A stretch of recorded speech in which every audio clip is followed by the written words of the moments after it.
Sir প্রশ্ন সুধিব পাওনে? সুধ কি সুধিবলগীয়া আছে সোনকালে সুধ। স্যার হাতী এজাৰ ফ্ৰিজত ভৰাব লাগে, এতিয়া আমি কেনেকৈ ভৰাম? গাধ, হাতীটো কেনেকৈ ফ্ৰিজত ভৰাম? কাৰণ হাতীটো ডাঙৰ আৰু ফ্ৰিজটো সৰু।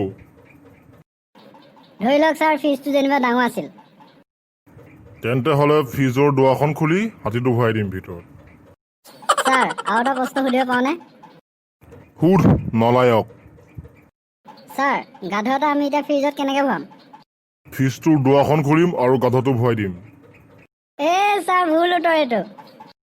তই কওঁ তেন্তে উত্তৰটো কি শুদ্ধ? আজি স্যাৰ হাতীটো প্ৰথমতে উলিয়াব লাগিব, তাৰপিছত আমি গাধটো ভৰাব পাৰিম। স্যাৰ আৰু এটা প্ৰশ্ন সুধিব পাওনে? সুধিব পাৰ, সোনকালে সুধ।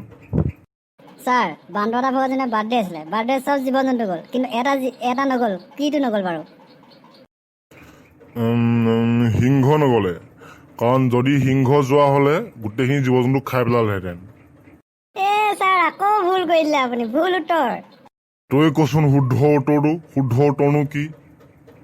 স্যাৰ গাধটোহে নগ'ল, কাৰণ গাধটো আমি ফ্ৰিজত ভৰাই থোৱা আছিলে। স্যাৰ বেয়া নাপায় যদি একেবাৰে শেষৰ প্ৰশ্ন এটা সুধিছোঁ, সুধিব পাৰিমনে? সুধ চালা নাকামা। ধৰি লওক স্যাৰ যেনিবা এটা ৰাস্তা এটা কাষত এখন নদী আছিলে, নদীখন এটা ঘঁৰিয়াল আছিলে, এতিয়া সেই নদীখন আপুনি কেনেদৰে পাৰ হ'ব? মই নাও লৈ পাৰ হৈ যাম আকৌ। স্যাৰ আপুনি ইমান সোনকালে নাওখন ক'ত পাব? আপুনি দেখোন হাতেই যাব পাৰিলেহেঁতেন। সাঁতুৰি গ'লে কি মোক ঘঁৰিয়ালে নাখাব নেকি? স্যাৰ আপোনাক ঘঁৰিয়ালটোৱে খাব কেনেকৈ? ঘঁৰিয়ালটো দেখোন বান্দৰৰ বাৰ্থডেলেই গ'ল। নাকামা চালা, তই ওলা মোৰ ক্লাছৰুমৰ পৰা। আজিৰ পৰা তই মোৰ ৰুমত ক্লাছ নকৰিবি।